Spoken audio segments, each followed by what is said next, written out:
What's up, everyone? Zach here, bringing another Team Taste game of the day. You want to taste? Today, on the left, we have Jeff playing Zoroark Lycanroc, and on the right, we have Zach playing Zoroark Weavile. Zach's actually playing the list that won European, or the Malamo Regionals recently, so if you want to find that, go check that out. I'll link it in the description below, but Zach's just going to start with the Lele. Cynthia, play a Sneasel, play a Puzzle of Time, and pass. He doesn't even get any Zoras down turn 1. Kinda sucks, but Jeff's gonna be able to find a Parallel City, locking Zach to 3, and gonna find his own Lele. Probably going in for a Bridget. Looks like he's doing a couple deck search. Now, this matchup's kind of weird. Sometimes the dogs can get out of control with the Lycanroc being able to basically one-hit whatever it needs. But at the same time, all of Jeff's Pokemon, like when they're fully evolved, have abilities, so the Weavile is going to be hitting for 200 plus damage, which can be scary too, so Jeff's going to be wanting to focus down the Weaviles and the Sneasels before they can really be doing damage. So, looks like Jeff's going to find a Bridget and grab one Zora.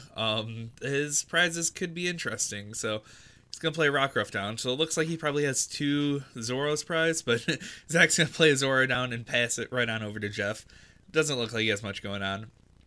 So Jeff's going to evolve up into 2 Zorks right away and throwing away another Zork, so looking like he's pretty upset that one got or he couldn't get another one down. But Jeff's gonna go ahead, find a Lele and another Sycamore. So right now Jeff already has 4 Pokemon on his field with abilities, so his Zach's Weavile would be hitting for 200 damage, so that's where the math can get quite scary. So Jeff, he could actually find a Lycanroc and pull it up and knock it out this turn, but he'd have to find double colorless too. So Jeff's going to be able to trade a couple times. Not sure what he's finding. It doesn't look like he had a double colorless, so he's going to attach a strong energy to the Rockruff. And let's probably just going to pass it on over to Zach, see if he can get anything going on. So yeah, Zach's going to evolve up into a Zoroark, going to trade, hopefully find something. Oh, it looks like he did. He found a Field Blower to bump that Parallel City. He attaches a Choice Band and Sycamores. Now, if he actually hits like Weavile, Dark Energy, Floatstone, he could be knocking out the Zoroark this turn. So it looks like he's going to play Zoro down. And with Zach's body interaction, doesn't look like he hit much of anything at all. He does have a double colorless, but Energy Drive would only be hitting 40, so it looks like he's just going to pass it on over to Jeff. Now, this turn, Jeff's going to Bloodthirsty Eyes up that Sneasel, doesn't want it, causing havoc, and going to be playing a Cynthia, drawing a fresh 6 cards. So, and then he has the 2 trades available, so he can actually dig for 10 cards to find that double colorless. Now, if he misses that double colorless, Zach can just find that Dark Energy and Weavile and start tearing through Jeff's board. Let's see, he's going to begin the 6 cards, and he does find the double colorless right away, throws it onto that Zoroark, going to trade, getting a bigger hand, going to trade away an N, and going to be taking the first prize of the game, taking a Riotous Beating onto that Sneasel. So it looks like Zach's going to get a turn 4 Bridget, so that's, you know, what you want to do in most games is get that turn 4 Bridget, isn't it? But he'll finally be able to get some of his own Zoras down. So he's going to put 2 Zoras and a Sneasel. Going to be filling his bench. Now, Jeff's going to be wanting to pick up that Sneasel, too. He's going to maybe be looking for a Guzma. Zach's going to be able to evolve his other Zora and do a Zoroark. These black and white proxies are awful, so I changed it up. But this week, it's going to just have to do. Zach's going to be able to trade away his Zoroark Break. Going to find a double colorless and hit the other Zoroark for 120, so I'm going to be softening him up. There's really no way for the Zoroark to be able to one-hit. Now, Zach's deck is playing the Zoroark, the stand-in Zoroark, so those can get scary and start doing a lot of damage, especially with Kukui and Devoured Field, so not sure what Jeff's plan of action is. He might be trying to get back into that Lycanroc. If he can find another double colorless, he could be Claw Slashing. He doesn't need to use his GX attack to knock out the Zoroark due to weakness. So it looks like Jeff's going to retreat. Oh, play 2 puzzles. That's a way to find your double colorless. He's going to find an Ultra Ball also. So it looks like he's going to be playing down, throwing the Field Blower and Kukui away.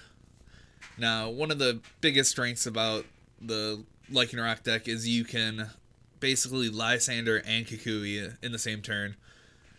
So he's going to be able to find that Lycanroc, pull up the Sneasel, and be able to Claw Slash it. Just really not that worried about the Zoroark GX. Its damage cap's about like 180, I think, with the Kukui. So just going to Cynthia. A little confusion on if he already played a supporter, but sometimes I don't think he's traded either. So sometimes when you use Lycanroc, it just feels like you've supported already. So Jeff's going to Cynthia. He's going to trade away a Bridget, trade away an N, be getting rid of all of his supporters. Going to attach a Choice Band, I believe that is. And all the gold things look the same. So, and then going to Claw Slash that Sneasel to death. So Zach's going to be able to trade, and looks like he's going to evolve into another Zoroark GX and a stand-in Zoroark. So he's got a lot of trading potential. Zach's going to trade again. And actually that stand-in, if it, right now it's hitting 160 with Jeff's full bench. With the Choice Band, it can hit 190, and a Devoured Field, it can hit 200, actually. So he actually, Zach could, ooh, he does have the Devoured Field, the double colorless for the Zoroark. Now all he needs is a Choice Band, and this could be a really interesting game. He could even out prizes. Looks like Zach's going to play an N. Looks like that's probably his only option. I'm not sure if he had like a Cynthia or something, but getting him the same amount of cards. He's already used all his trades, so he has no trades available. If he hits a Choice Band, though, it could be huge, because then Jeff probably has to take care of the Zoroark and go to uneven prizes again. So does Zach hit the Choice Band? Ooh, it doesn't look like it.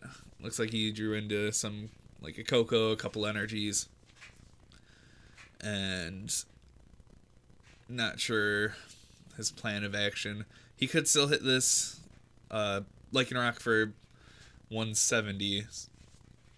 Looks like Zach is going to stand in and swing for 170 after he plays that Coco down. Now that Lycanroc, it's too bad it's not at 180, then it could get hit with a Flying Flip on the bench, but I don't know, looks like Jeff's safe for now.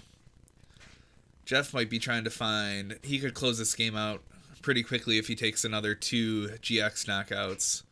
So he could be looking for a Guzma to take out a Zoroark, or even he could end up dangerous roguing the Lele, but that's really, you want to be taking out the draw support. So Jeff's going to be able to trade. Not sure what he's got going on there.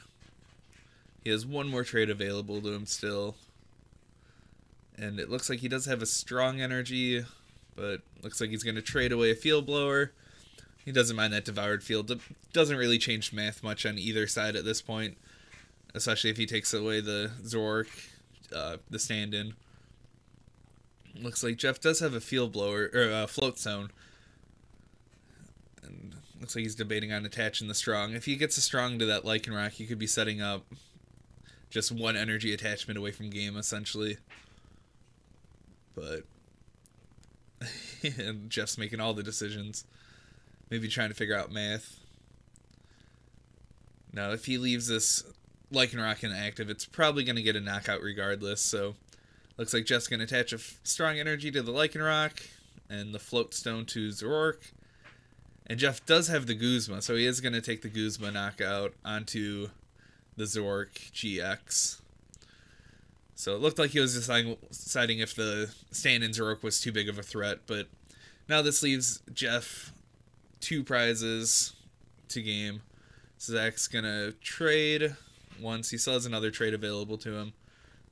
Looks like Zach's going to trade again. And not sure what his plan of action is here. He has to hit an N probably to put Jeff down cards, or else if Jeff finds the Guzma, he has game. Well, Guzma energy, I guess.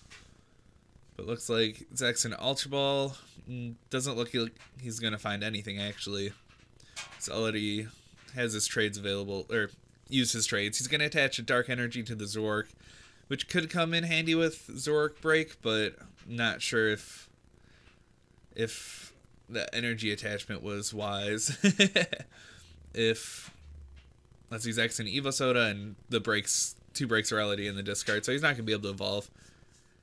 Now, he could have attached it to the Zoroark on the bench and set up some Trickster GX shenanigans, possibly, but Because if Jeff hits a Guzma, it's game anyways, and if he knocks out the Zoroark, then he wanted to be ready to respawn somehow, maybe with like a dangerous rogue, or a trickster into dangerous rogue. So it looks like Jeff's going to Ultra Ball. He's probably looking for the Lele for the Guzma, but he whiffs it. Probably in the prizes or discard already, so he still has a couple trades available to him, so he's going to trade a Buzzwole away. Really don't need that at this point. And then he's going to trade a Rockruff, and doesn't look like he found it. Now, did he even find the energy to attack? Now, Zach could also find puzzles to get his Zoroark break back if Jeff doesn't respond with a knockout here. Ooh, Jeff did find a double colorless energy to attach to the Lycanroc. Now, looks like Jeff's going to take away the Zach's Zoroark, which really is his only threat on the field at this point. Zach will be able to possibly get a Guzma knockout onto the Zoroark GX, but really he has no one-hit potential onto that Lycanroc. So Jeff's going to Cynthia, say, hey, I miss my Guzma. You got one more turn to see what you have going on. And looks like Jeff's going to attach a Choice Band and going to Claw Slash for the knockout. So Jeff's going to go on down to one prize. Let's see if Zach can pull anything off. Let's see. And with that strong energy on, that Lele's not safe either from a dangerous rogue. So it looks like Zach's just going to Guzma up the Zoroark, fill his bench, and ride a speeding. Going down to 2 prizes, but that's not going to be enough. Jeff can just Claw Slash or Dangerous Rogue and take the game. So hit an absurd amount of damage with the Dangerous Rogue. What's it, like 300, 400 something. So Jeff's going to be able to take the game there. Really ended up being a closer match than it probably should have been with how slow Zach's start was, but that Zoroark breakthrough can hit absurd numbers out of nowhere, especially with the devoured field. That 10 damage actually makes a huge difference a lot of the time. So yeah, thanks for watching, everyone. Remember, like, comment, share, subscribe. Gonna be trying to get out at least 4 games this week, so yep, later everyone.